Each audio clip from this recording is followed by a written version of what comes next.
All right, and welcome everybody. If you are looking for tax strategies this morning on real estate, specifically tax credits and cost segregation in the right place, my name is Toby Mathis. I'm one of the partners at Anderson Business Advisors, and I'm going to be joined today by Eric Oliver. Eric, if you're out there, go ahead and pop your head in. Yeah, let me. There we are. Perfect. Hey, so how's it going? Rocking it this morning. So Eric and I called each other and I said, hey, make sure you wear a white polo. I'll wear a white polo. He told me, shave your head, and we were going to do the whole match thing, but I did the beard part. I don't have a choice, unfortunately. All right, we have a lot to get into, so I love to be a goofball, but we are going to be really tight today to make sure we get a lot of information in the hour that we have. Eric is a vice president of business development over at Cost Seg Authority, which is a CPA firm dedicated to doing tax credits and cost segregation. National firm, right, Eric? Like, you guys do this stuff all over the country. All 50 states. Yeah, and I've worked personally with Eric. He's done cost segs on, gosh, we did buildings here in Vegas. We did buildings up in Washington. So I've worked with these guys personally. And so I love bringing in people who specialize in an area, especially people that have saved me money. It's my way of saying thank you, although they may look at me funny sometimes. And when I say, hey, come on, let's do a class, it'll be really fun. You'll have a whole bunch of people. Real quick, just get some niceties out of the way. There's a chat feature and there's a Q&A feature. As we're going over the information today, if you have a comment, a clarifying comment on a chat, I will see it. I will interrupt Eric and bring it to his attention if there's something that needs clarification. If there is a question that you have, go to that Q&A where it says Q&A down below and make sure that you are asking your question in there. I have people, there's Jennifer, Matthew, Patty, and Elliot on this morning that will be answering questions. And I will pop in there too. I'm going to be kind of listening to Eric. I'll be asking clarifying questions of Eric, and I'll also be monitoring the chat. But if you have a specific question about your situation, you could throw it into question and answer. I will say this, let Eric present. The Inflation Reduction Act just changed a lot of things on the tax credit side. On the cost seg side, this is our last year of 100% bonus depreciation. And that's 2022. But guess what? If you want to use the strategies we're teaching today on cost seg, you can even do it on your 2021 taxes. It is not too late, even if you've already filed. We have up until October 15th this year to make a change of accounting. We'll get into that. But if you see something and you go, gosh, I could have saved on taxes last year, it may not be too late, which is why we try to hold these in late September and early October. All right, so if I can get everybody in chat just to see whether you guys are live out there, just put in chat what city you're sitting in and what state. I don't mean intoxicated, I mean like a state. So Austin, Texas, Orlando. I don't know if you could see those, Eric. Do you have your chat open? Yep. So they are flying through. We have a ton of people on. So I'm going to stop it and just start reading off some. San Jose, California, Boston, Massachusetts, Dallas, Texas, Austin, Texas, Chatham, Massachusetts, Lynchburg, Tennessee. Ooh, here you guys got good booze down there. Santa Monica, State of Confusion, Vail, Detroit, Michigan, McKinney, Texas, Raleigh, North Carolina, Virginia, Minnesota, Chula Vista, California, Rancho Cucamonga, California. By the way, a lot of you guys in California, they think that you can't do bonus depreciation. California taxes, they might not allow you to do the bonus depreciation on your state taxes, but it works on the federal side, even if you live in California. So we can lower those federal taxes. It's weird, but you can do it. Walnut Creek, California, we got Greenville, we got another Austin, San Francisco, there's a Las Vegas, my home, Bellevue, Ohio, Dallas, Texas, there's Georgia, another Vegas, a Seattle, lived there for 25 years, Charleston, South Carolina. We got people from all over. There's Baltimore, we got 17 properties in Baltimore, Sometimes I wish they would all burn down, but then I say no. There's Big Fork, Montana. I was just in gosh darn it, I was just there. I just was in Big Fork. Patty, where did we have lunch in Big Fork? Do you remember that place? It was a really cool little cafe, but it was Big Now Fork. that you're asking me, I don't remember. Yeah, Oh, it was good though. I'm doing the same exact thing. It was like the Grateful Bread. That's where it was. The Grateful Bread, Paul. That's it. Yeah, all right. So we went to the Grateful Bread, and then Naples, San Antonio. Sorry, guys. So we have people from all over the place. I'm not going to keep reading it because this is going to be a really big group. So I hope you have a team ready, Eric, because this is going to be lights out. Absolutely wow, some people. I love this topic. And so I'm just going to get out of your way. I was going to say get out of your hair, but that's just mean. I'll get out of your hair and hand it off to you. And I've worked with Eric for years now, and just love him to death. He's one of the best, most knowledgeable, nicest guys. And what I love about Cost Seg Authority is by the end, they will give you a link where you can have a analysis done on any property you have, and they do it absolutely as a courtesy. They've never twisted an arm. They've always just been fact-based. I think you and I have a kind of a same agreement. If I spend $1 on something tax related, I want $7 of deduction, right? I want to get some savings, and this is one of those strategies that will absolutely do it. And I'm just this list of people. Like I've never had so many people actually respond on a chat. Usually you get like 100 of them, but this is just flowing. So we have Miami, we have Puerto Venturas and Mexico. I don't know if it works in Mexico, but you probably have some properties in the US. Did a Cost Seg and saved $47,000 with a tax refund. We'll be doing it again on another property. Somebody says, is this pre-recorded? No, this is not pre-recorded. This is live, right? So, and you can converse with our folks to prove it. All right, Eric, I'm going to get out of your hair and let you take off, because this is, I know you have a ton of information. No, let me, give me 1 second here. I'm going to share my screen. Just give me 1 second here. We'll get this pulled up and we'll get started. Can you see that okay, Toby? I absolutely can. I see 179D, 45L, and Cost Seg studies. Yep, perfect. All right. Well, thanks, Toby, for the introduction. I'm glad to be here. We will be talking about a couple things today. Three things most importantly. One is there's been some recent changes to the 179D tax deductions with the Inflation Reduction Act. So we'll talk about what that is. We'll also talk about what the changes are. Same with the 45L tax credits. So these are residential credits that, again, had a significant change with the Inflation Reduction Act. They've actually more than doubled in some cases. And so we'll talk about what those credits are, who's eligible. And then we'll dive into cost segregation. Cost segregation is a hot topic.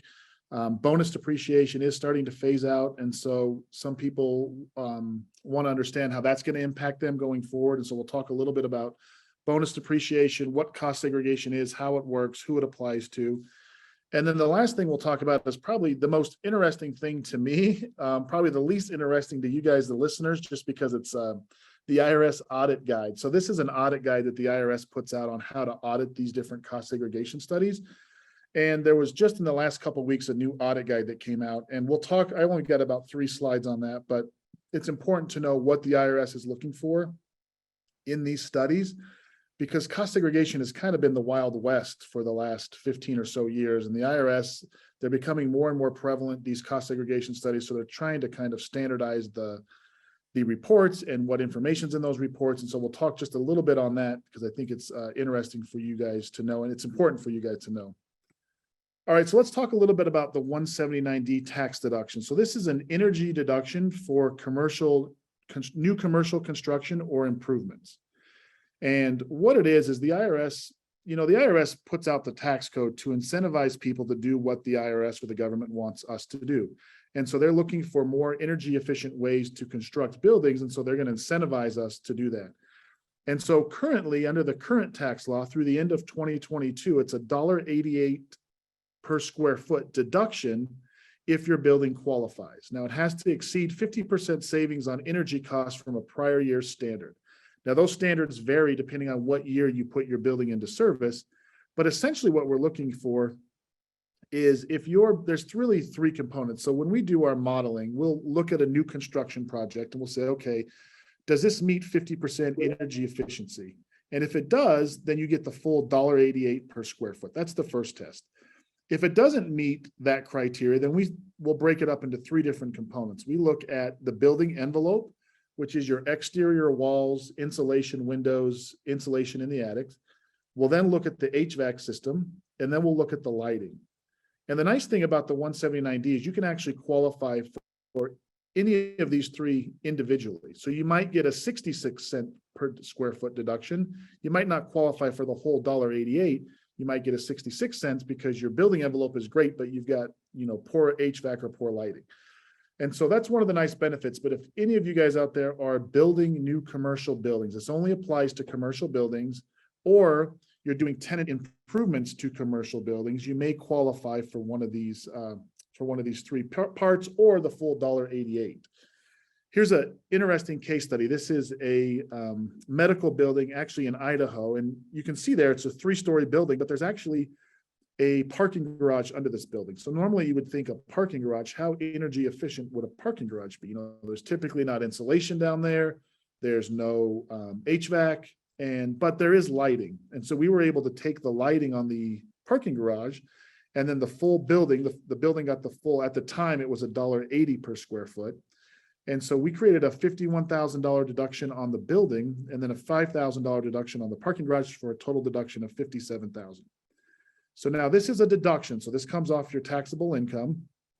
You do have to reduce the basis of your building by the amount of the deduction, but it's not recaptured, which is great. So again, if you've got commercial buildings that you've put into service since 2006, I need to mention this. You can actually go back as far as 2006 on these 179D without amending any prior year's tax returns.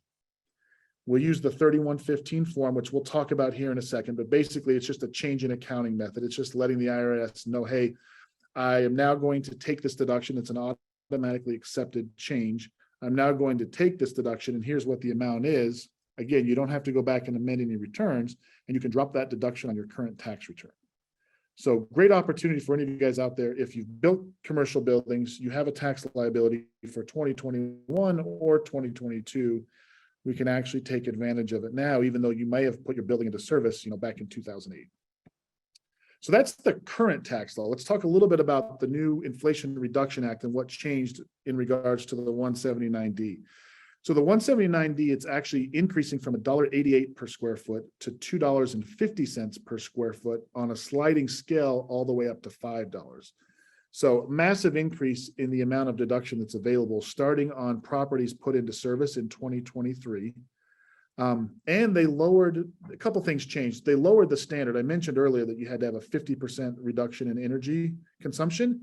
They've actually lowered it to 25%. So if your building is 25% more efficient than a prior year standard, you're eligible for that $2.50 per square foot.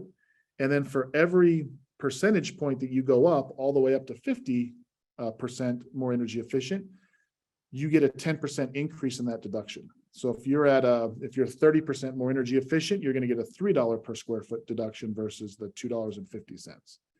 So that's great. Now, on the flip side, they did get rid of the ability to qualify for a portion of it. So we can no longer, starting in 2023, qualify a building for just the HVAC or just the lighting or just the building envelope, but that's fine because they've lowered the deduction down to 25 or lowered the qualification down to 25%. So it will capture those, you may have a great HVAC system, but you don't have great insulation. You'll still probably qualify for the 25%, but and that's a $2.50 per square foot deduction. So great opportunity for anybody who's into new construction to be able to take advantage of that. Hey, Eric, real quick, there's a clarification question. So you can take the deduction for a prior year, but you don't have to amend that return, correct? That's correct. You take the deduction using that 3115 tax form. And so you get to drop it on your current return, but you don't have to go back and amend any prior years. And you're showing, it looks like a building. Is this applicable to residential as well, or is it just commercial, non-residential? Just commercial. Yep. So my next slide here, we're going to jump into the 45L credit that does apply to residential, but for the 179D, it's only commercial properties. Yep, so I just want to make sure, because there was somebody who says, is this only commercial? No, like this particular 179D is commercial, 45L will be residential, and the cost seg will be both. Both, correct. Yep. All right, so just some common questions we get asked. Do I have to amend any prior year's returns? We just touched on that. No.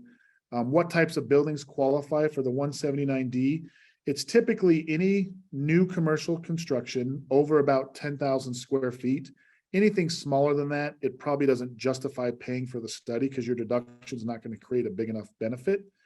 Or not only new construction, but also improvements. So if you go into and you buy a new office building and you convert it into medical space, chances are you're going to replace the lighting, you may replace the HVAC, and it may qualify for a portion of these deductions. What tax years can I take the deduction? Again, it goes back all the way to 2006. With the Consolidations and Appropriations Act of 2020, they did make the 179D permanent.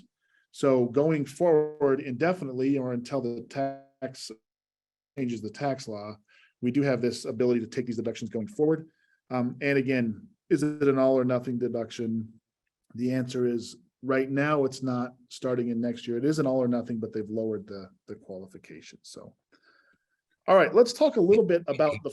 Yeah, go ahead, Toby. Real quick, there's a question about a mixed use building. Can you use 179D on the commercial port form if you have like residential upstairs and you have the grocery store downstairs? Absolutely. Yeah. You would take the 179D downstairs, assuming it's new construction, you take the 179D downstairs, and then we would take these 45L credits per unit on the upstairs portion. And then is there a recapture on the 179D? No. There's no recapture on that. That's actually a credit, right? Yep. Yep. So no recapture on that. And a credit is different than a deduction, right? Yeah, the 179D, I do want to point that out. The 179D is a deduction. Mhm. Now we're going to talk about these 45L tax credits. And so these are dollar for dollar tax credits. So these come right off the top of your tax bill. Yep. And one last question, and I'll get out. Self-storage, I assume that it qualifies. It says only lighting, not climate controlled. Yeah. So typically on self-storage, the lighting would qualify. There's not a lot of insulation and typically not HVAC if it's not climate controlled. And so we've done a number of studies for 179D, and yes, they do get the portion for the lighting. Perfect. All right, I'll get out. Yeah, no, great. Those are great questions. All right, so let's talk a little bit about the 45L tax credit. Now, I had mentioned before, this is a tax credit, and I want to emphasize that this is not a deduction. So this comes right off the tax bill of the taxpayer. And this is a similar program, but for residential dwelling units. Now, the IRS identifies the dwelling unit as a place you have to have a place to prepare food, consume food, use the restroom, and sleep. And so when you're looking at, let's use a fourplex, for example, this is a $2,000 credit per dwelling unit. So on a fourplex, if all 4 units qualify, you would get an $8,000 tax credit. Now, again, this is typically for new construction. So if you're building new single family homes, or you're building new fourplexes, new duplexes, student housing, senior housing, you may be eligible for this deduction. And we're looking at the same types of things. We're looking at the insulation in the building envelope, so the windows, the efficiency of the windows, the exterior walls, the insulation in the attic. We're also looking at the HVAC and the lighting. And we'll put that into our modeling system. And if it qualifies, you're eligible for that $2,000 credit per dwelling unit.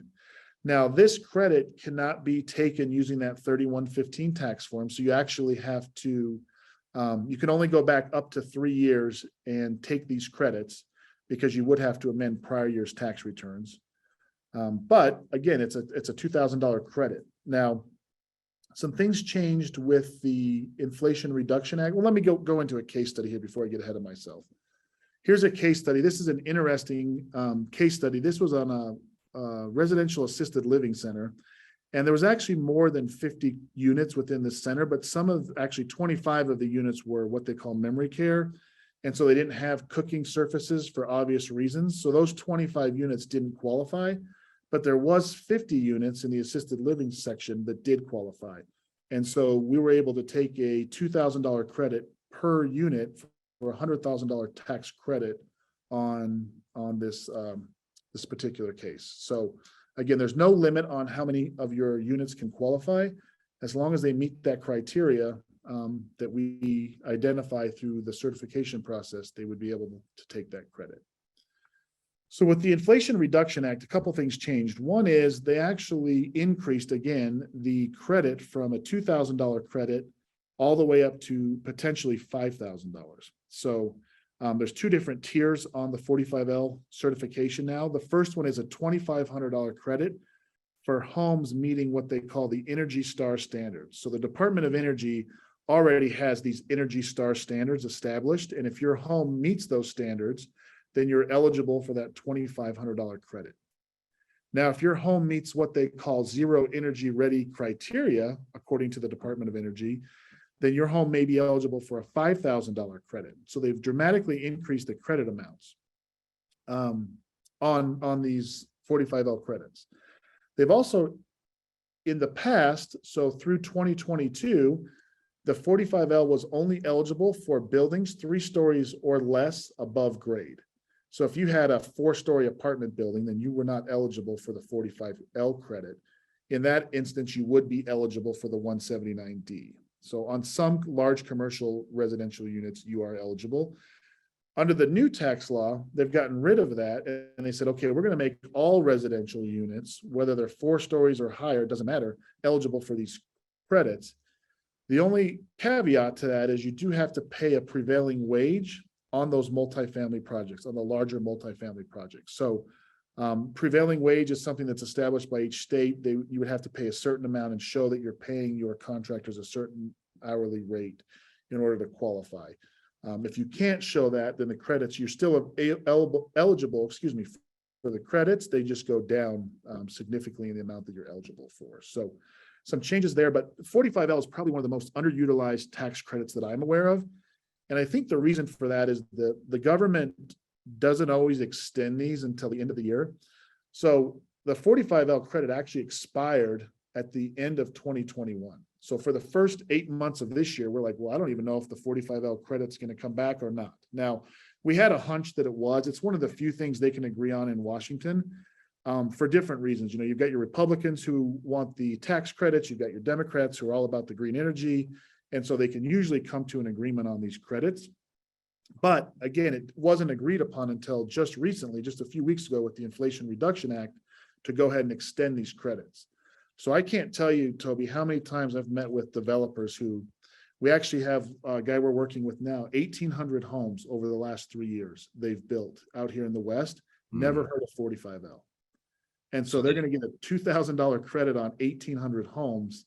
We're going to go back, amend the last 3 years worth of tax returns. And again, I think the reason is not because, anything that the CPA did, but I think it's just that they didn't know. They don't always extend these. And so people don't know if this is on program or an off program. And so really underutilized.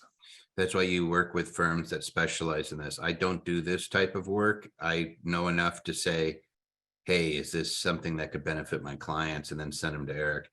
Hey, a bunch of little questions. Sure. Are these credits available to Puerto Rican properties? If they're paying US tax, yes. All right, so If they're paying US tax. all right, so it's a tax credit that applies to US tax. It's not is it a refundable tax credit? This one I would imagine is not, but It's not, no. all right. And then does it apply to Airbnb? Like if somebody's doing an Airbnb room and they do a rehab on a property, would it work? It probably wouldn't. So on on rehabs, you really have to take the building down to the studs, because you're going to have to replace the insulation. So if you're just going in and maybe putting in some new lighting and a new HVAC on an existing building, it's very hard to qualify. What if I add rooms? So I get a property and it's a 3-bedroom, 2-bath, and I add 2 other rooms to it. I'm going to Airbnb the heck out of it. Could I do it on those 2? Not particularly, because we're going to look at the building as a whole. And so it would have to be 50% more energy efficient as a whole than it was. So we would make those new units really energy efficient, put in great lighting. It's probably not going to qualify. So, but if you gutted that, if you did a rehab on a house and possibly added to it, then as a totality, it might be worth taking a look at, right? Yeah, if you, exactly. If you rehabbed it, you took it down to the studs, you bought an old dilapidated house, totally refreshed it, definitely worth looking at. And then is only for investment properties, or could you do this on your home too? You can actually do this on your primary residence. It is, I will say that a lot of people who certify these, you would have to find somebody within your local jurisdiction because, like for us, it's, the fees don't justify us flying around the country and doing single family homes, if that makes sense. Yeah, But there are companies probably within your market that would do single family homes if it was just your primary residence. Mhm. But the idea behind it is mainly for your developers, those people who are developing large amounts of If property. you're gutting houses, if you're building new houses, if you're, then this might be for you. What if you're doing manufactured housing? Is this something that even applies? That's a great question. I don't know that it does. Well, actually, I take that back. We have done studies on manufactured homes, and as long as they meet the criteria, as long as, sometimes you run into insulation problems there, but as long as they meet the criteria, we did issue some credits on manufactured homes. So I take that back. Yes, it doesn't. And then one last thing, and again, I'll get out of your hair. Yeah. The on the Airbnb, somebody built a second structure on their property. So there's the primary house, and then there's a property that they're using for Airbnb. Could we get it just on that property, or does it have to be all the properties that are on that parcel? No, you could get it for that. So like we've done like ADUs. So if you had a building and you put an ADU in the back and that Yep. ADU meets the certifications, then you could get the credit for that ADU portion. There you go, Philip. You're gonna get it. So I'm just, I'm having fun. No, you're good. All right, I'll get at it. All right, we'll continue on here. So let's talk a little bit about cost segregation. So a lot of you have probably heard the term cost segregation, or you might even be familiar with, or I know I even saw some names of some people we've worked with on here who have done cost segregation. But what cost segregation is it's really just accelerated depreciation on your real estate holdings. So when you buy real estate is typically depreciated over either 39 or 27 and a half years. Now it's 39 years for commercial buildings or 27 and a half years for residential buildings. And cost segregation is just accelerating those deductions. So instead of letting the IRS hold on to my deduction for 39 years and me take just 1/39th of my deduction every year for 39 years, what if I could accelerate those deductions? I may not even hold my commercial building for 39 years. Hell, I may not even be alive in 39 years. So give me my deductions now versus letting the IRS hold on to these. And the way you do that is through an engineering-based study where you come in and identify or segregate the different assets within a building. So I'm here in an office building, and when we bought this office building, we didn't just buy the land and the walls, we also bought the carpet, we bought the partition here, we bought the televisions, we bought all the different components within this building. Well, the IRS says carpet, for example, should be depreciated over 5 years, not 39 years. Carpet doesn't last 39 years. Carpet only lasts 5 years, according to the IRS.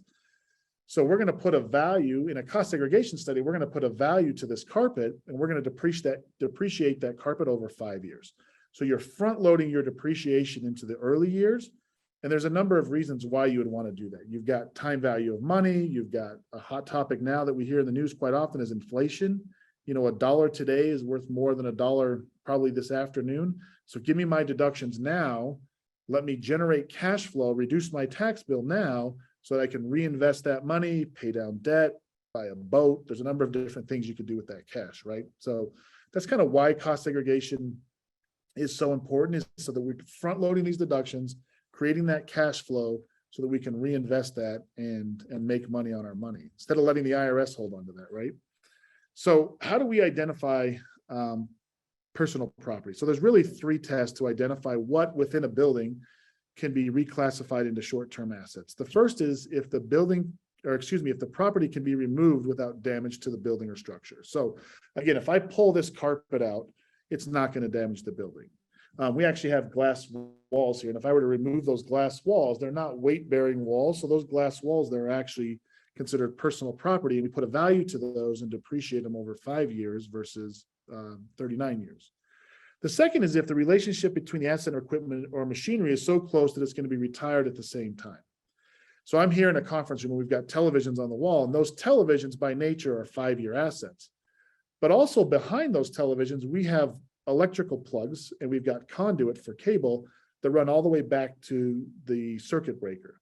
Now, the only reason we have electrical boxes behind those televisions is specific for those televisions, right? Normally you don't put a plug in the middle of a wall. And so because those plugs are specific for those televisions, we get to put a value to the electrical work for those plugs and associate it with those televisions. So if you think about this in an apartment building, how much of the electrical work that goes into an apartment building is specific for short-term assets, things like appliances. You've got a laundry room that's got a plug specific for the washer and dryer. You've got a plug under the cabinets that's specific for a garbage disposal. You've got electrical work going to the ceiling fans that are specific for those ceiling fans. So we can actually reclassify, in some instances, about 50% of the electrical work for an apartment building is specific to those 5-year assets. And so we get to put a value to that electrical work and depreciate it over 5 years. The third is if the relationship between the asset and the nature of the business are unique. And so I'll give you an example on that. So I don't know how many of you are familiar with the term mead or a meadery that produces mead. But mead, I didn't know what it was at the time. We got a call saying, hey, can you do a cost seg study on a meadery? And I'm like, what is a meadery? I had to look it up. But mead is fermented honey. And so it's an alcohol beverage that's made by fermenting honey. And this meadery was in Phoenix, Arizona. And as you can imagine, in Arizona, it's very hot during the summer months. And so they had to have, when we did the study, we walked through and they've got this big warehouse full of these 50-gallon drums of honey. And the honey has to be kept at a certain temperature. If the honey is too hot, then it's hard to work with. If it's too cool, it's hard to work with. And so they have this specialty HVAC system that keeps this honey at a certain temperature. Well, normally HVAC is not considered personal property. It's not considered equipment. It's considered part of the building. But because this HVAC was specific or unique to their business, we were able to reclassify that into a short-term asset and depreciate it at a much faster rate. So here's some commonly segregated items. Over on the right-hand side, you see your personal property typically gets depreciated over 5 or 7 years. Things like carpet, countertops, cabinetry, blinds, window coverings, etc. Those are all your interior portions that can be easily removed without damaging the building. Here we have what we call land improvements. Those are all your 15-year assets. Things like parking lots, curbs, gutters, storm drains, irrigation systems, retaining walls, trees, bushes, shrubs. That's an interesting one. We actually will go out and count the trees, bushes, and shrubs around a building. And people are always asking us, why are you counting the bushes? Well, bushes, according to the IRS, are a 15-year asset. They only last 15 years. And so we should put a value to those bushes and depreciate them over 15 years versus 39 or 27 and a half years. Now, everything that's left over is considered your real property or your structural property, things like steel structure, roofs, walls, doors, HVAC, windows, portions of the plumbing, portions of the electrical. So that just gives you an idea of the certain components that we're looking for when we're doing these studies. So let's talk about some of the additional benefits, and we're going to jump into each of these quickly here in a second. But bonus depreciation is a huge thing when it comes to cost segregation. And there was some recent, not recent as recent anymore, but there have been in recent years some changes to the bonus depreciation rules. And so that had it really put cost segregation on steroids, and we can create a massive deduction. So we'll talk a little bit about bonus. Catch-up depreciation is just the ability to be able to do this on buildings that you've already put in service. So let's say you bought a building in 2013, you've never heard of cost segregation. You can actually do cost segregation this year, create the deduction, use that 3115 tax form, and not have to amend any prior year. So we'll get into that. Reduction or recapture on sale. That's probably about as into the weeds as we'll get, but a lot of people will ask, Eric, why are we trying to accelerate our depreciation if when I sell it, don't I just have to pay it all back? Because remember, when you sell an asset, you pay 2 types of tax. You pay your capital gains tax and you pay your recapture tax. And so I'm sitting here telling you, take all these deductions now, and then don't you just have to pay them back? And I'll walk you through why cost segregation works or how it works and how it actually reduces the recapture upon sale. And then we'll touch a little bit on partial asset dispositions. So here's an interesting case study. This is actually a bike shop. This was new construction. You can't actually tell from this photo, but there's actually 2 medical offices that anchor each end of this bike shop. It was a $1.3 million construction project that's net of land, so you don't get to depreciate land. So whenever you're calculating your depreciation, you always have to take out your land value. put into service in 2022, and the tax year is 2022. Now, we went in and we reclassified the different components. There was medical chairs, there was a retaining wall of rocks, there was the electrical, all the different components. And here's what we came up with. So over on the left-hand side of that big box across the top, you'll see depreciation without cost segregation. That's just our standard straight line 1/39th of a deduction, right? We took the 1.3 million at the bottom, divided it by 39 years, and you're going to get a $33,974 write-off every year for the next 39 years, which that's great. That's why a lot of us get into real estate, is for the tax benefits, right? I would love a $33,000 deduction. But what if we could create a larger deduction? And that's the green section here. You'll see it's the same numbers across the bottom. We still have over on the bottom right-hand side, we still got $1.3 million worth of total basis. We've now just broken that up into different asset lives or different categories. So we've got our 5-year assets, and we found $145,000 worth of 5-year assets, $13,000 worth of 7-year assets, and $251,000 worth of 15-year assets. You can see those numbers there across the bottom. Well, by finding that 145, we're identifying those 5-year assets, that 145,000, and depreciating it over 5 years. We're now front loading that depreciation. And so over on the right-hand side of the green column, you'll see where it says total, and you'll see in year 1, our total depreciation amount is $55,000. Now that's going to be a little bit low because we've only owned the building for a partial year. But look what happens in year 2. We have a $97,000 deduction versus, had we not done cost seg, we would have had a $33,000 deduction. So just in summary, in year 1 alone, even with the partial year, we're increasing depreciation by $38,000, which is equating to about a $15,000 tax savings, calculated at, I believe it was a 35% combined state and federal rate on this property. So that's kind of the basics of cost segregation. Remember, we're just front loading or accelerating our depreciation into early years. In 2017, the end of 2017, beginning of 2018, bonus depreciation came around. Hey, Eric, this is a huge issue, and people are going to want to pay attention to this, but I'm going to bring a few people back into the fold. Some of the examples are buildings. This works with single family residences. This works with condos. This works with manufactured homes. This works with awesome.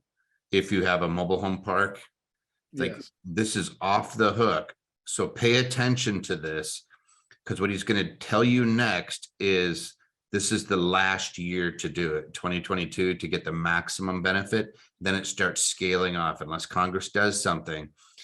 You pay attention to this. I'll stand back and let you do this because this is such a that's great. issue. Yeah, no, this bonus depreciation is huge, and it's really put cost segregation and the benefits of cost segregation on steroids. So back in 2017, at the end of 2017, beginning of 2018, the Tax Cuts and Jobs Act came out. And this was Donald Trump's tax revision, right? Now, obviously, Donald Trump owns real estate, and the revised tax revisions were very favorable to real estate investors. Now, bonus depreciation has been around for a number of years prior to the Tax Cuts and Jobs Act, and the government just uses bonus depreciation to kind of stimulate the economy. So if the economy is not doing well, they'll institute bonus depreciation and they'll put a percentage to it, and they'll raise the percentage. If the economy is doing well, they might lower the percentage. But the idea behind bonus depreciation is, I'm going to take this out of the context of real estate. Let's just talk about construction, for example. If I buy a bulldozer, and a bulldozer has a useful life of 20 years or less, that's one of the provisions for it to receive bonus, and it's brand new bulldozer under the old tax law, I would get a 50% bonus amount. Now that bonus percentage, if I bought $1 million bulldozer, I would get to take 50% of that, or $500,000, as a deduction in the first year. And the remaining $500,000 gets depreciated over the useful life of that piece of equipment. So you can see how it stimulates the economy, right? We're giving people huge deductions by going out and buying brand new equipment. Now, under the new tax law, it no longer has to be brand new. And this is where it's huge for real estate investors. So under the old tax law, you go build a new fourplex, you were eligible for 50% bonus at the time on those 5, 7, and 15-year assets. Under the new tax law, two things happened. One is it no longer has to be brand new. And that was huge because now we've just opened this up to all investors, right? You go buy an existing apartment building, maybe it was built in 1980, but it's new to you as the taxpayer. Now you're eligible for bonus. And not only are you eligible for bonus, but bonus increased from 50% at the time in 2000. I want to let that sink in for a second. What does that mean? That means that if I go buy $1 million apartment building and I put it into service after September 27th of 2017, I'm now eligible for 100% bonus. So remember, bonus only applies to assets that have a useful life of 20 years or less. Now, what's an apartment building? Apartment building typically gets depreciated over 27 and a half. So you have to have a cost segregation study done to identify those 5, 7, and 15-year assets so that you can make yourself eligible for that 100% bonus. So you're looking at, just to give you an example, on $1 million asset, let's say it's $1 million, let's say you bought it for $1.2 million and land is worth $200,000. So now you've got $1 million of building. We typically segregate around 30%, which means on that $1 million asset in year one, you're going to get a $300,000 write-off. And can I just interject, because Yeah. we've seen them even go higher. Like I forget the one we actually sent you a client that did who was doing a mobile home park, and he did the land improvements, and I think we wrote off. He purchased it. I think it was 1.2 million. I just remember the deduction was about 900,000 in the first year. Yeah, it could be as high as 80% on certain types of properties, even 100% on some. Right, and then there's a whole bunch of questions, so I just want to knock a couple of these out. Yeah. This is for the property that's attached to the structure. So this isn't the furniture, right? You're not writing off the furniture, or are you writing off the furniture in these? You know, we have, so it depends on, like, some Airbnb projects, like if you buy a furnished Airbnb, You might we just can throw it put in we can put a value to the furniture and you can accelerate the depreciation and take 100% bonus. Typically though, on furniture, that just gets written off as an expense. And so it's not usually part of the cost seg study unless you buy a building with the furniture. Yeah, and then somebody says, can you do this on a condo?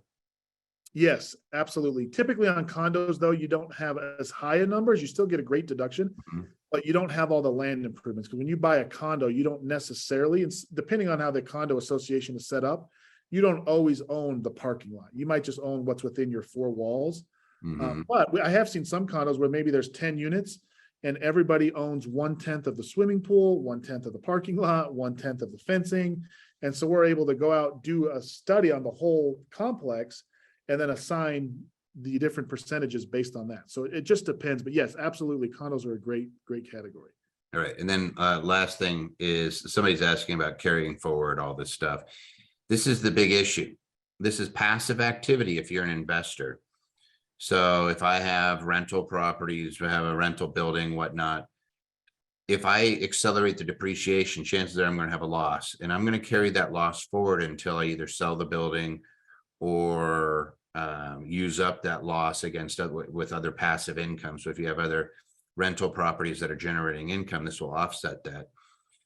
Or if you're a real estate professional, or if you're doing something like Airbnb, that's not considered rental activity, but that's kind of a topic for a different day. The cost seg creates this big, massive loss.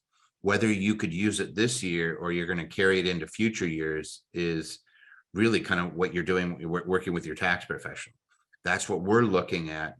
When I send somebody to Eric, usually I'm saying, here's somebody with income that I can offset if we can get more depreciation. Eric, if we do a cost seg study on 1 or 2 or 3 properties, can I wipe out that income and it comes out of your highest tax bracket? So for a lot of the clients, it's 37 cents on the dollar, which is, you're crazy not to take that. You know, you're looking at it going, hey, I could either be paying $50,000 of additional income, or I could wipe it out and not pay it. You know, if the cost seg study costs $3,000 or something like that, but it's going to save me $20,000 or $30,000, it's not too hard for me to think about that. Let me think about that for 0.6 seconds. Yeah, I'm going to take that action, and that's what you're doing. So it's not for everybody, but it's a huge, powerful tool that is available for real estate investors, especially if that's what you do as a living. Like if you're doing construction, you're a real estate agent, you have a whole bunch of, like, Airbnbs, again, aren't rental property. So if you materially participate in that Airbnb, we could literally take any write-off under this accelerated depreciation and offset your W-2 income, offset your other income. Like we could get you huge benefits.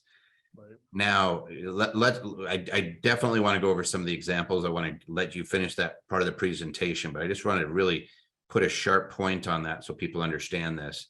I'm getting a ton of questions in the chat. In fact, they're just right over. Here's the answer to almost all questions that have to do whether is this for me. There's 3 questions. You know, it's always 3 things that you have to do whenever you calculate it, you calculate it, and you calculate it. You go get your numbers. That's what Eric is there for. That's what his team do. Will this help me? Let's run the numbers. I don't know. Is it worth it doing it for a single family? Let's run the numbers. I don't know. Some yes, some no. The only way we'll know is calculate, right? So we'll look at this. Somebody says, hey, after the seminar, will we be able to do the cost seg ourselves? No, we'll be able to get you to where somebody, it actually has to be a professionally done study. It's engineers. Don't buy the software and all that nonsense. It's not going to get you where you need to be. You want to actually have, this is a serious matter with serious benefits. Don't play around with it. You have somebody run the numbers, see if it's worthwhile, have them give you a quote, and then you use a professional. Anyway, I'm going to get out of your hair on it, but that's No, you're good. Okay. You're good. So great question, you guys. Just to add on the bonus depreciation, because I know Toby mentioned this in the beginning, bonus depreciation does start to phase out at the end of this year. So you can see here on the bottom right kind of a schedule. So any properties placed into service between 9/27 of 17 and the end of 2022 are eligible for 100% bonus. Now, keep in mind that if I buy a property this year, let's say I buy it right now, and I don't do a cost segregation until 2025, I still get to take 100% bonus in 2025. It's based on when the property was placed in service. So you don't have to rush to get a cost segregation study done right now, unless you need the deductions, then obviously you would want to do it. But let's say you don't have any income this year and you've got a property, don't feel like you have to do the cost seg study now to get the 100% bonus. It's all based on when your building is placed into service, not when you do the cost segregation study. So I just want to make that clear. Now you can see it starts to phase out 20% every year until 2027 when it's down to 0. Or as Toby mentioned, there was even talks with the Inflation Reduction Act of extending the 100% bonus. It didn't get passed through, but depending on how the economy is, they may extend this bonus amount, but this is the schedule for the time being. So let's look at that same bike shop case study, but now let's apply bonus. So again, over on the left-hand side, we have our standard deduction, our $33,974. The green section across the bottom, we have the exact same numbers. We still segregated $145,000 worth of 5-year assets, but look at my 5-year category now. I'm taking 100% of those deductions in year 1. I'm taking 100% of my 7-year and 100% of my 15-year. And look what it's doing to the top right of that green column there where it says total. I'm now, by using bonus depreciation and cost segregation, I'm now creating a $422,000 deduction. So again, if I'm in a 35% tax bracket, that's $162,000 tax savings, assuming I can use all of that deduction this year. Let's say I can only use half of it. Let's say I have $200,000 of income. Well, then I'd save $80,000 in tax this year. And then next year, I'm going to have a $200,000 carry forward that can be used in the following year. So you can see here how bonus depreciation has really just put cost segregation on steroids. I mean, we're creating deductions now that are so large that people they can't even use them. Now, I will say that one of the benefits, the IRS, I think, was aware of this, and so they actually allow you to opt out of bonus by class life.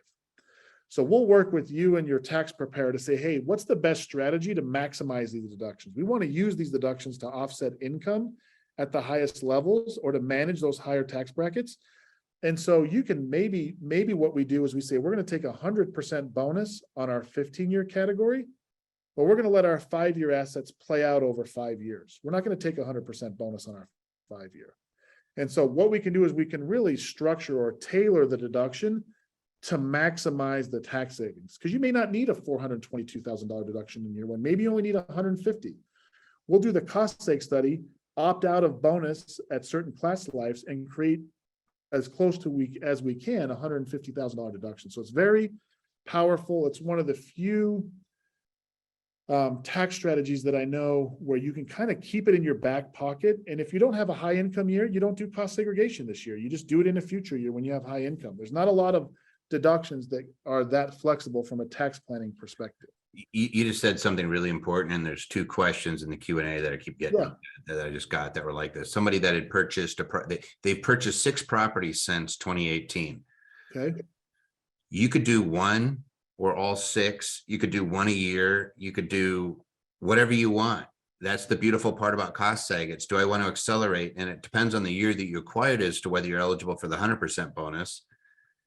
But even if you bought it earlier, you might get 50% bonus. It just depends on the year that you acquired it. And even if you acquired it in 2016, there was somebody saying, hey, I bought it in 2016. Can I still do this? Yeah. Yeah. Yeah. You know, the 5-year property, will automatically be bonused, right?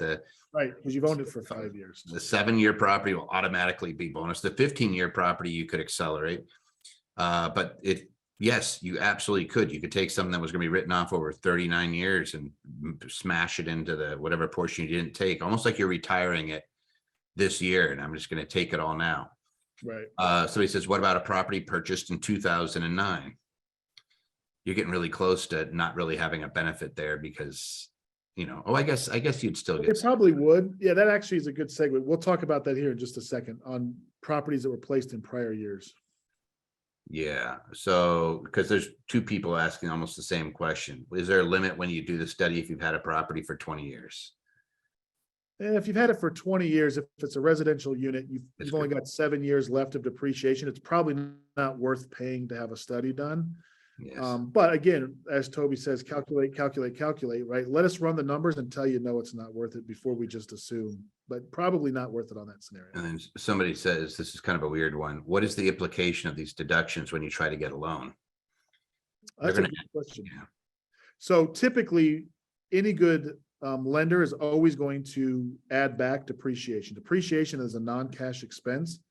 And so all lenders will add back depreciation, and this is just a depreciation expense, so it gets added back. So even though you show that you made negative 200,000 of income on paper, they'll add back the depreciation for lending purposes. Mm-hmm. Right. I'm going to ask answer one more question, and then I'll get rolling. Yeah. Somebody says, can this be used to offset the capital gain from the sale of a property? Yes.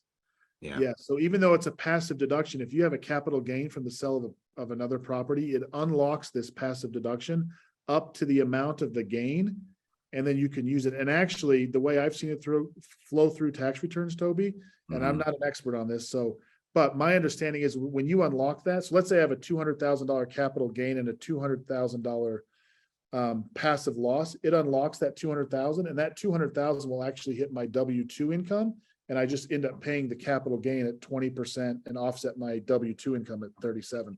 If it's the release of the original property, yes. If it's not the release of the original property, then yes, we're going to use it to offset because the nature of the gain is dictated by by what you sold.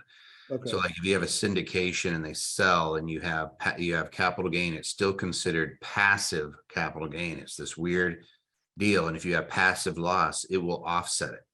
Okay. But you wouldn't be able to use that on W-2. If I sold the property that has the loss carry forward, I could unlock it and use it against anything. So that makes sense. yeah, it just releases it from being subject to the passive loss rules. Gotcha. So somebody says on stock capital gain, also no, stocks aren't considered passive. So anyway, I'll let you finish. I know that, oh boy, we're getting close to time, and I want to honor these people. So I'm going to get out of here. Let me get through a few more slides here, and then we might have to cut it a little bit short, but a couple more things I just wanted to touch on. One is the catch-up benefit. This goes to those questions about, hey, I bought a property in 2009. Can I still do cost segregation? The answer is yes. The IRS allows you to do it without amending any prior year's tax return, and it uses the form 3115, which we provide as part of our service. But basically that form says, hey, I've been taking my straight line depreciation. I'm now going to accelerate those deductions, and here's the difference in those numbers. So I know there's a lot of numbers on this slide here. Down across the bottom is just all I want you to pay attention to, but this is that same bike shop. But now we've ran the analysis where we put it into service in 2015. So I've been taking my straight line, my standard deductions from 15 until now. We've done a cost seg study in 2022. What is the difference? So bought it for 1.325 or built it for 1.325.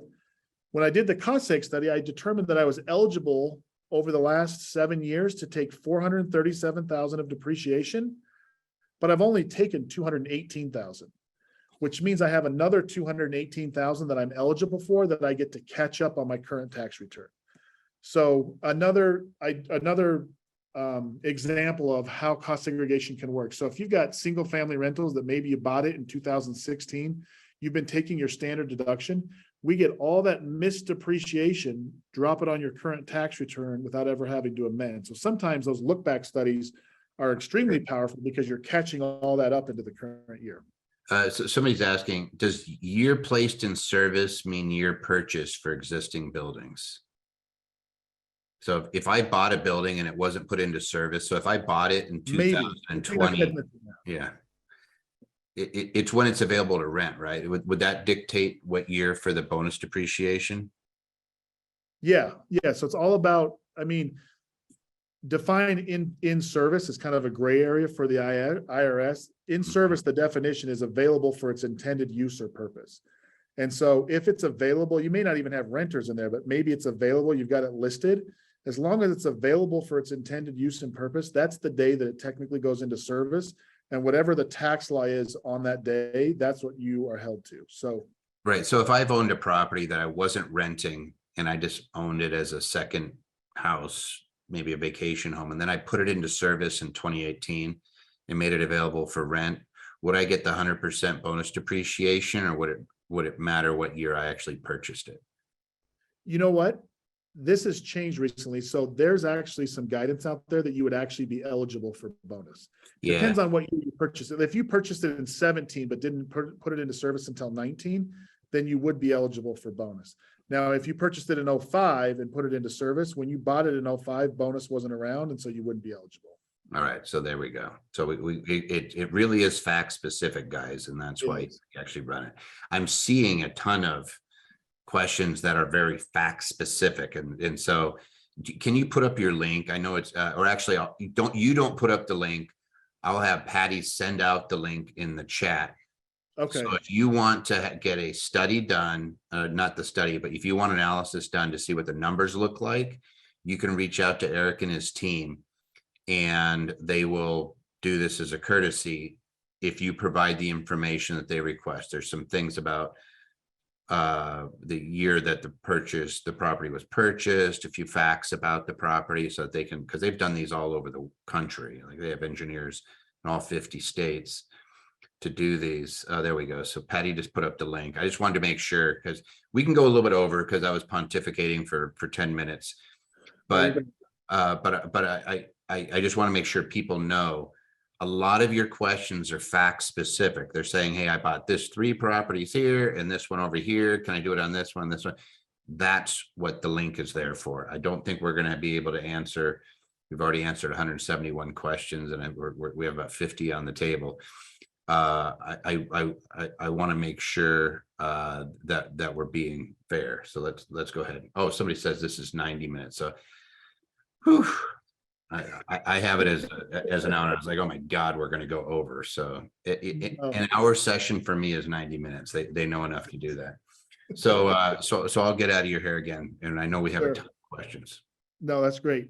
So let's talk a little bit about the sell of an asset, because this is a question we get asked probably more than any other question. So even by CPAs, not just building owners. So as I mentioned before, when you sell an asset, there's 2 types of tax you pay. You pay your capital gains tax, and you pay your depreciation recapture.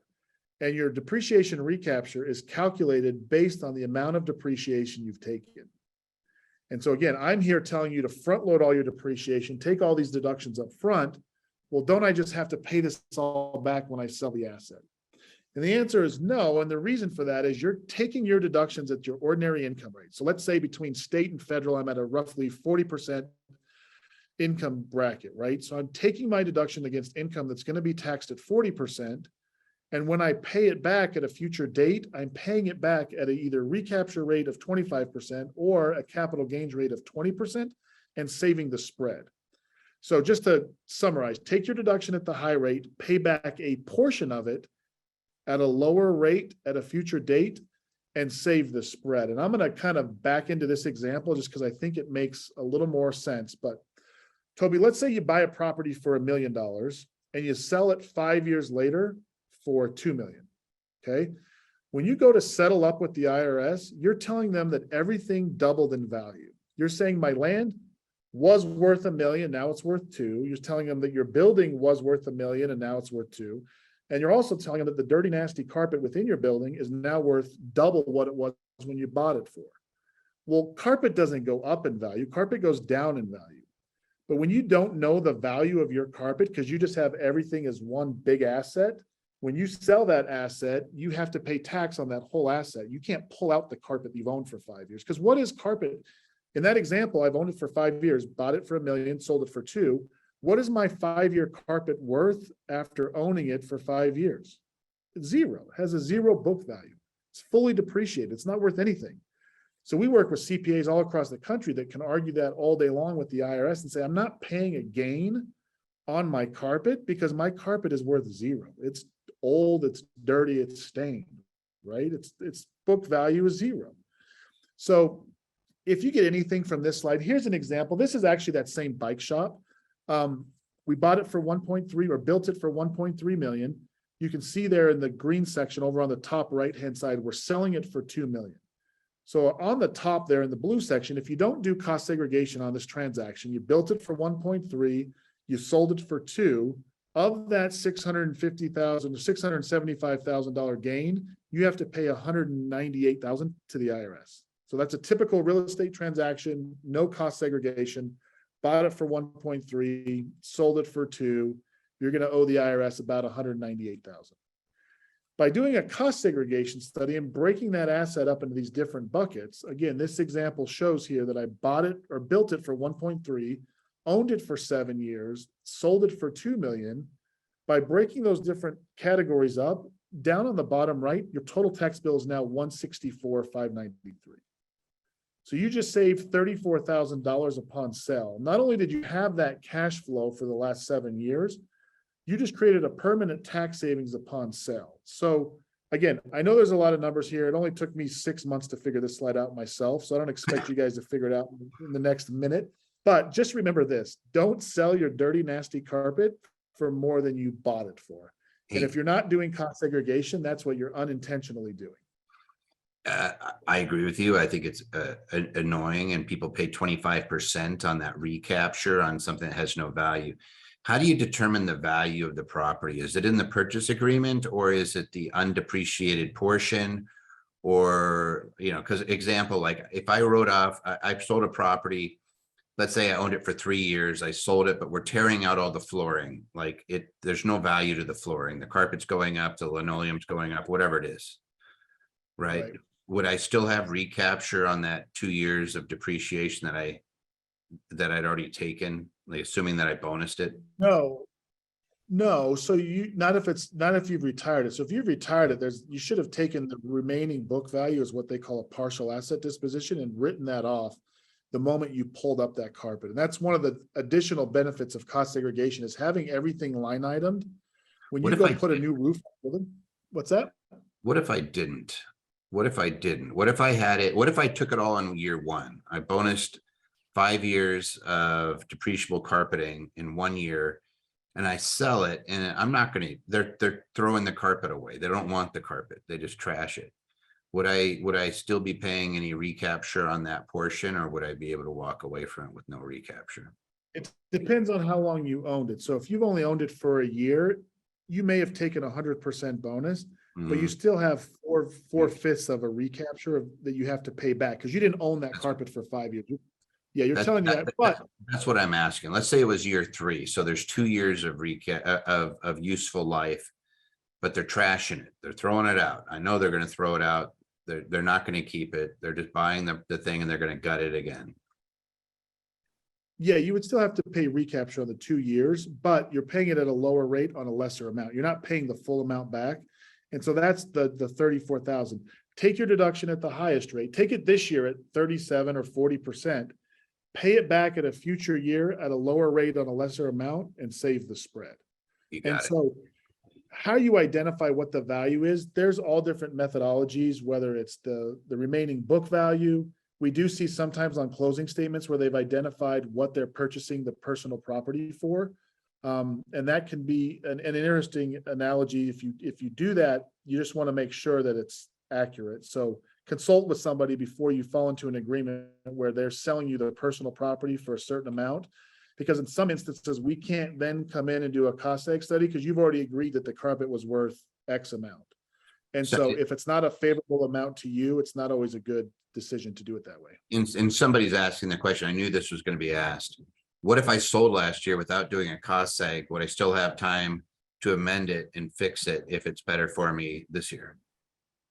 Yes. So if you sold it in 2021 and you haven't filed, or we still have time to amend, which we do, even if you have filed, we still can fix that tax return and do the cost seg study. So we get calls all the time, Toby, from people, from usually commercial brokers, and they say, hey, I've got a client.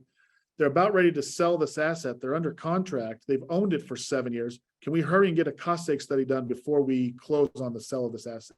Now, we can even do it after the close. It's just as long as we can get into the building to do that site visit. That's the one tricky caveat. If you've already sold it, depending on your relationship with the new buyer, or sometimes it's in a public space, and we've gone undercover before to do those site visits because it was in a public space. But yes, if we can get in and do the site visit, even if you've sold it, we can absolutely do the cost seg, apply it your 2021 return, and potentially save you significant tax dollars. Okay, I'm going to get out of here and let you finish. All right, we've just got a few more slides here. This is just a summary slide of the 4 different analogies or 4 different case studies we went through. We went through the first case study in the top right, where we didn't apply bonus. On the bike shop, we created a $15,000 tax savings. Underneath that, we applied the bonus, and now we created a $162,000 tax savings. In the top right, we looked at the bike shop as if we had bought it in a prior year, 7 years earlier. We created an $88,000 tax savings. And then in that last bottom right-hand corner, that was the sale of the property. We created a permanent tax savings of $34,000. So you can see all these different scenarios. Hopefully, a lot of these scenarios will apply to you guys, the listeners, whether you just bought a property, whether you've owned a property, whether you're about to sell a property. Cost segregation can be used in any of those different scenarios and create a significant tax savings. So talk a little bit about partial asset disposition. So partial asset disposition, once we've identified the different components of a building, when you go to remove or dispose of one of those components, you now can take the remaining book value and expense it in the current year, the year of disposal, and write that off as an expense and never pay recapture on it. So a good example of this is, let's say you buy an apartment building, you do a cost seg study. You bought it in 2016, did a cost seg study. We identified the value of the roof to be, let's say, $100,000. And then in 2022, you replace the roof. We're going to pull the remaining book value of the roof off the depreciation schedule, dispose of it, take that disposition and write it off as an expense. And then we put the new roof on the depreciation schedule and start depreciating the new roof. So we see this done incorrectly quite often. And it's no fault, again, of your CPAs. They just don't know. So if you think about it, on your depreciation schedule, if it just says building, there's no way for them to pull out the value of the old roof and then put the new roof on it. So what ends up happening is you're depreciating 2 roofs at the same time. It says building and it's going along, you're depreciating it slowly at that 139th. And then you've got a second line item that says roof, and now you're depreciating that at 139th. Well, there's an old roof stuck in this building that, because you don't have a cost seg study, you can't always pull that out. And so it's just one of the added benefits. Great for people who are in multifamily, who are always replacing, cabinets, carpet, countertops, etc. Being able to identify the value of those components you're disposing allows you to write them off and take that expense in the current year. So that's kind of it on the cost segregation side. I just want to touch here quickly on these 3 slides I've got on the new audit guide, because I think this is extremely important. I had mentioned before, cost segregation has kind of been the Wild West. There's been all different methodologies. different ways of doing these studies in the past. And the IRS just in the last month has come out with their updated audit guide. First changes in 7 years, first major changes since 2004. And in that audit guide, I found this quote to be interesting. They said the underlying incentive, this is directly from the audit guide. It says the underlying incentive for preparing these studies for federal income tax purposes is a significant tax benefit derived from using shorter recovery periods and accelerated depreciation methods such as bonus depreciation, et cetera. So this is the first time they've even mentioned bonus in the audit guide. And so the IRS is aware that these studies are going on. They're telling their agents that they need to be more aware, and here's the reasons why people are doing these studies. So they're becoming more and more prevalent. With bonus depreciation, the fees in our industry have come down significantly. And so it's really opened up the ability, as Toby mentioned, for everything from single family investors to, you own a casino. In the past, these cost segregation studies were just for the large players because the fees were high and the benefits weren't as high. But now with bonus depreciation, it's available to any revenue generating property, and there's significant tax savings there. So that's an interesting quote from the new audit guide. They said, hey, we're aware these studies are going on. We know why they're going on, and here's what to look for. So this is interesting. This is my favorite slide, I think. And again, I apologize because this is probably the least interesting to you guys, the listeners, but it's very important. These are the preferred methods for doing a cost segregation study. They give you 6 preferred methods in the audit guide. Again, this is directly from the audit guide. It says, number 1, a detailed engineering approach using actual cost. So if you have the actual cost on a new construction job, you provide us those costs. We do our engineering approach model. We put the numbers together. The second is using an engineering cost estimate approach. So this is where you buy an existing building. You don't have the cost of every component of that building. So we come in and estimate the cost of those different components. But look down there at number 6, rule of thumb approach. An examiner should view this approach with caution since it lacks sufficient documentation to support its allocation of project costs. So my question to the IRS is this a preferred method or is it not? Because they're saying that it is, but then they're saying that you really need to look at these closely because it's hard to substantiate these. And so the rule of thumb approach, there are some CPA firms out there who will try, and I actually had a guy, very interesting, I'll tell you a quick story. He kept telling me, my client's done a casual cost segregation study. I'm thinking, what the hell is a casual cost segregation study? I've never heard of that. I've been doing this for a number of years, never heard of a casual cost segregation study. Well, when I finally got him to send me the depreciation schedule, his client had bought 2 duplexes and the CPA went in on those depreciation schedules and said, well, there's about $14,000 worth of appliances and there's about $8,000 worth of copper. They were these big whole numbers, and those whole numbers were identical for both properties, right? So what the CPA did is they just went in and took the rule of thumb approach and said, well, obviously there's some appliances in here. We're going to say there's $14,000 worth of appliances, depreciate them over 5 years, take the bonus, etc. But this method and these do-it-yourself methods that are out there now, they are going to be highly scrutinized. If you don't recall, under the Inflation Reduction Act, they just hired, I think it's 87, well, they haven't hired them yet.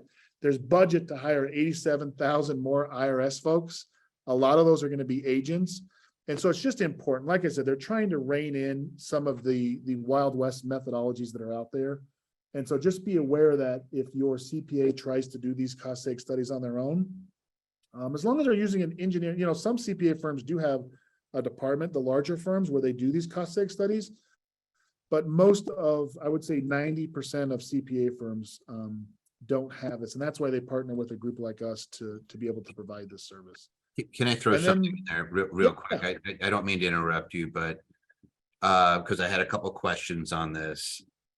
Hey, I'm a CPA. Can I do this type of study? The engineering report's needed, but there are some softwares out there that some of the CPAs use. Here's the problem that I see it, because we looked at this too at one point. They're going to be super conservative on that software because they're not actually looking at the actual numbers. So remember that casual study Eric just said of 14,000. What if that individual was entitled to 30,000? Right. And the CPA said, well, we don't really want to spend whatever it would be, a couple grand to do a study on whatever it might be. Right. Hey, well, I'll save you some money. did they actually save them money? The answer is actually probably not. It probably cost them money because now they have this conservative, ultra conservative approach, as opposed to what the reality was. It's kind of like hey, I know I have a car. I know there's some expenses with the car. How about we write off 1,000? Then you find out you would have been entitled to 10,000. But it was cheaper to write off the 1,000, right? Oh, I didn't have to do it in any analysis. It didn't take any time. It's not going to withstand scrutiny. But if you had done it right, you would have gotten a $10,000 deduction. That's the whole reason why you do. I always say calculate, calculate, calculate. Have somebody who does this stuff day in and day out look at it, and then determine whether it's worth it. And I've never seen a really good study done off of software.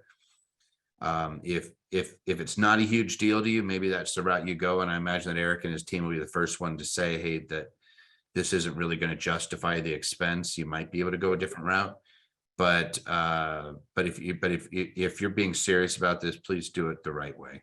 And I think that the audit guide definitely backs that up. It's been our position for years, but the most recent audit guide, like you looked at, is that's exactly our take from it too, which is, hey, there's a lot of people monkeying around with this stuff. Get a real engineering report. Don't play around with this. Yeah, no, that's a great point, Toby. And this is just my last slide here, and then I'll put up the information where you guys can provide us your information for that free analysis. But just in the audit guide, the one thing here, this is the 9 principal elements of a quality cost segregation report. And number 3 is most important, which is a schedule of assets, because on those software or do-it-yourself programs, they never provide a schedule of assets. So this is mainly for those of you who owned your building and now you're going to do cost seg a few years later. This is directly from the audit guide. It says when a taxpayer reallocates the costs of assets already on the books, a quality report clearly identifies those assets impacted and includes the depreciation from both before and after and reconciles those numbers. And so this is part of what we do. We provide the 3115 and what they call a 481A adjustment. But if you're doing these reports yourself, you're going to have to calculate these, and you're going to end up paying significant dollars to a CPA to calculate those. So as Toby had mentioned, just make sure you're getting it done. It's just a simple math equation, right? It's like, if our fee is X, but we're going to save you X amount, and their fee is X, but they're going to save you X amount, do the math and go with whichever one saves you more. It's not, I don't have to convince you of anything. It's just a math equation, right? So get the analysis done, calculate, calculate, calculate. In closing, here's the link. Anderson Advisors has put together a link where you guys can input this information on your property. That link will come over to us, and we will be able to put the analysis together and give you an idea. That analysis will have our fee as well as what your expected tax savings would be. And then we would probably want to get your tax advisor on the phone to determine whether or not you can utilize those deductions and whether or not it makes sense. So our information is there. If you guys have any direct questions, you can get a hold of us that way. If you've got any properties you want us to look at, go to that website that's there. It's just andersonadvisors.com/CSA, and we'll be happy to run an analysis for you guys. So somebody just says, I haven't been able to get my CPA to get comfortable looking into this. I wanted to have my 2021 submitted tax returns reviewed to make sure I'm doing it the right way. I bought a property in December of 2020. Would it be wise to have my past return reviewed? Yeah, absolutely. You wouldn't have to necessarily amend that return though, would you? You could actually just take the acceleration and do the bonus even this year or next year. You know, Yeah, it depends on when they needed the deduction, whether they wanted to use it on 2020 or in the current year. But yeah, there's options there. And I'll just state this, Toby. We partner with CPAs, are kind of your general practitioners. They have to know a little bit about thousands and thousands of pages of tax code. And so they can't dive deep into this specific real estate depreciation area. This is all we do at our firm. We don't do tax returns at our firm. So I'm not a threat to your CPA. I'm happy to jump on the phone with your CPA and walk through this together and say, hey, here's what we think. The tax filing better than I do. Do they have passive losses? Do they have suspended losses? Do they have charitable contributions? What tax bracket are they in? What are these deductions actually going to save? And we'll partner with the CPA to kind of walk through this and determine whether or not it makes sense. But we're happy to jump on those calls, but we're kind of the brain surgeons in this area of depreciation. it is a specialty, and I would suggest that you always use specialists for when you have a specialty. I have three more questions. Sure. 1031 exchange. You can 1031 exchange a accelerated depreciated property, but if you're looking at a property that was acquired in a 1031 exchange, it throws kind of a monkey wrench at you guys, doesn't it? Yeah, so, well, no, all it does is adjust their basis. So when you exchange a property, the IRS isn't gonna let you depreciate the old property, then roll it into a new property and then start depreciating at the full value. So there's a 1031 adjusted basis. So again, we'll just need to know that up front, and we'll run our numbers on that adjusted basis. And sometimes it makes sense and sometimes it doesn't. If you just keep 1031, 1031, 1031, by the time you get to that fourth or fifth project, you have very little basis in it anymore. And so it may not make sense, but again, just have the numbers run. It can absolutely be used for properties you're going to 1031 exchange or properties that have been 1031 exchange. We can do it either way. Is there somebody asked, should we only consider this for properties worth a certain amount? If we have multiple properties, how do we know which one would be good for this? That's a great question. So in the past, I would say if it was less than 500,000, it's probably not worth it. Now that has changed significantly with the bonus depreciation and the fees coming down. Anything over about $150,000 to $200,000, have the numbers run. It may or may not make sense. Regarding if you've got multiple properties, we're happy to run the analysis on your whole portfolio, give you a summary sheet that says on this property, you're going to save X amount, on this property, you're going to save X amount.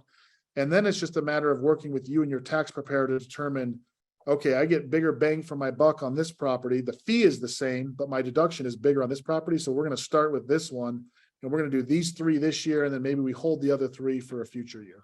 If it's manufactured home or improved land, change those numbers even a little bit farther down. So like manufactured home that has its axle still attached where it could be moved, couldn't we accelerate and depreciate that whole building in the first year? Yes. Yeah. So there's some unique situations. Another one is, so yes, manufactured or mobile homes, if they still have the axles, we can reclassify that whole home as a 5-year asset and you can basically write it all off. The other is car washes. Yeah. You think about it, if you buy a car wash, you're not buying a structure, you're not buying a building, you're buying equipment, land improvements, and that's it. And both of those get reclassified to short asset lives. And so I've seen people buy, have a huge tax bill. At the end of the year, they buy $1 million car wash, and we can create $1 million deduction on a car wash because all you bought was 15-year property, and 15-year property is eligible for bonus. Now that won't work on stuff purchased next year because it drops down to 80%, but you're still, even at 80%, can you imagine spending $1 million on a car wash and getting an $800,000 deduction? Yes. You just wiped out your whole tax bill, right? It depends on whether you're a real estate professional or if you have other assets or, Sure. Yeah. The beautiful part about like a car wash, would that be trade or business? Because I imagine that you don't even have to worry about that being a residential. Well, you're not worried. Right. About structure, Yeah, no, but it's a trade or business, so you probably get to take that as an ordinary loss, right? Right. No, it's massive. I know a lot of high income earners who will go buy a car wash at the end of every year. I know a guy who buys a car wash. He told me this last time. He's like, the car wash I bought isn't even generating cash flow. It's actually not doing very well, but the tax write-off was way worth, he'll turn it around and he'll get it up and running, but he's like, it wasn't the best investment from a cash flow perspective, but the deduction I was able to create saved him hundreds of thousands of dollars in taxes. So. I'm just going to start building car washes.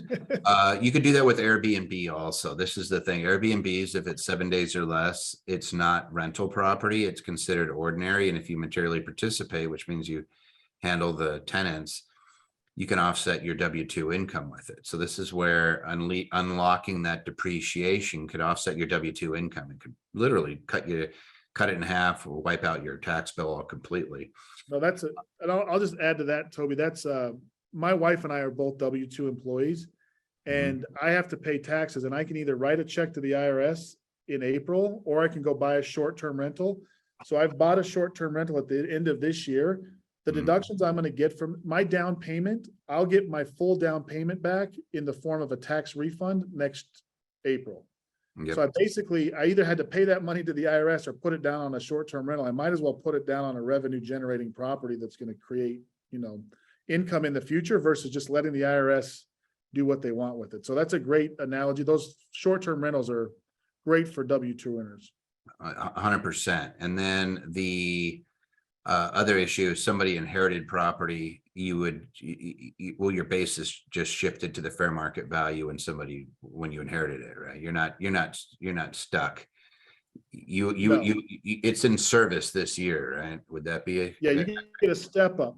Yep. So if my father passes away and he's owned a property for 20 years and then I inherit it, I get the step up to the fair market value at the time I inherit it, and I get to start doing my cost segregation on that fair market value.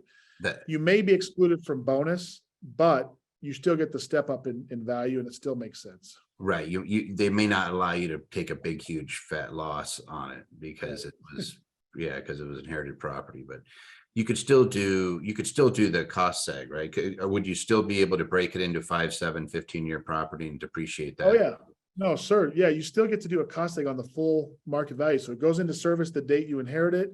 You get an appraisal done. We're going to do our cost seg study on the appraised value, break it up into those 5, 7, and 15-year categories and create a massive deduction over the next 5, 7, and 15 years. Somebody says, considering the economy, would you recommend buying a short-term rental to offset W-2 income this year? Wait until housing prices come down, and then buy the same house for $100,000 cheaper. Probably, yeah. Depends. I mean, interest rates are high right now. Depends on your market, but yeah, there's a lot of markets where it still pencils out on these short-term rentals. I mean, I don't see it coming down the way that, we're seeing a slowdown, but we're not seeing the prices drop. If they really keep raising interest rates and destroy the economy, then you could see, at least on the high end, but we're about 4 million units behind in the country as far as the housing need. So there's strong demand, which is why there's so much, like we have two things. They dumped so much cash into society, about $4 trillion in the pandemic, they dumped to devalue our dollars, but and then they made it cost so much more to buy, and you have this massive demand that's not being met because we had supply chain issues, and now they're stopping the building because they're making interest rates so high that nobody wants to build. So we're going to pay for this in the future at some point. It's just ridiculous. But the county tax assessor for land values versus appraisal, do you have a preferred way of valuing the land? That's a great topic that I didn't touch on, but that's in the new audit guide. So it actually it says you can't just rely on one method now. You need to look at everything as a whole. So in the past, we would oftentimes use county records, but it actually says now in a cost segregation study, you can't just rely on county records. You need to look at it as a whole. So we do have when we do a cost seg study, we always will break out the land for you and your CPA, but a lot of people are still using the county records, and that can be favorable in some markets. Other markets, it's not as favorable. Let's see. Somebody says, I'm in Colorado ski town, real estate agent, property is rented by the management office that is in-house. Is this considered Airbnb? No, Airbnb is 7 days or less average rental. So, hey, I rented it to 30 different people this year, and I rented it for 150 days. I would divide 150 days by 30. That's 5-day average rental. That's not considered a rental activity. That's not rental underneath the regs. 7 days or less, no rental. So that's why I say Airbnb, because the average rental length in an Airbnb is 3 days. So there's that. Hey guys, we're getting towards we're a little bit over, way over actually, but whatever. We will send you the recording and the slides in the recording. If you're okay, is it okay if we share your slides or? No, I'll make sure I get them over to you guys, and feel free to send them out. Yeah. And so, and then I'll also post this onto my YouTube channel. I want to make sure this one's out there for people to see, just because we are running a ticking talk on the 100% bonus depreciation. It doesn't go away completely. It's still 80%, which again, for a lot of people, it doesn't matter. It's still a huge benefit. Right. But I just wanted to make sure that people understood. And then the last thing I'll leave you with, people look at this and they say, this is odd that we're, is cost seg, is it legal and all this? You showed me the 3115 at one point, which is the form we filed to change the accounting methodology. Yeah. this is what you're supposed to do. You're supposed to be doing a cost seg study when you buy a property and breaking that out into its personal property components versus the structural. But it's cost prohibitive in the past. So they said, or you could just write it off as an impermissible method using the 27.5 year on all of the property on that you purchased, all the improved property. Is that an accurate statement? Yeah, that 3115, when we fill it out, we're checking a box that says we're going from an impermissible method of depreciation to a permissible method. So basically saying, hey, we've been depreciating our carpet wrong for the last 5 years. We've been depreciating it over 27.5, not 5 years. We're going to fix that. And here's the difference in those numbers. And so, again, the IRS isn't going to come out and say, hey, you did it wrong. We owe you money, right? They're okay with you not doing it the correct way because it's just more money in their coffers. But yeah, you're essentially doing it wrong. If you're not depreciating your carpet, for example, over 5 years, and you're just depreciating it at the standard 27.5 years, you're technically doing it wrong according to the code. Right. You did a really great job today explaining 179D, 45L, and 168K and breaking this thing down, 1245 versus 1250 property. Like, accountants get credit for this when they go through Eric's class. They get the continuing education.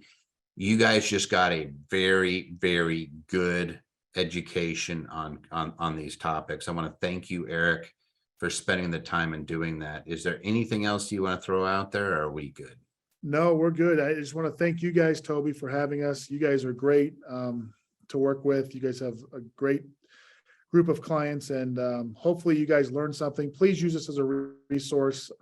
We're happy to answer any questions you guys may have. And that's everything. Thanks, you guys. I appreciate it. All right, guys, use the link and share it with anybody that you know that does real estate. It's more important than ever to keep our dollars in our pockets. Our government's doing some weird stuff. They always tend to be doing some weird stuff. So we need to give every advantage that we can to the investors. And by the way, I personally believe this, especially for those of you out there who are in the rental markets, they need individual rental owners, not just institutions. It's, as housing becomes less affordable, it's more and more important that you have folks like us who are landlords helping out our neighbors. All right, guys, that is it. Thank you for spending time learning about cost segs, 45L and the tax credits, 179D on your commercial properties. This has been a blast. And thank you, Eric, for sharing. No, thank you, Toby. You guys have a good day. All right, guys. See you later. See ya.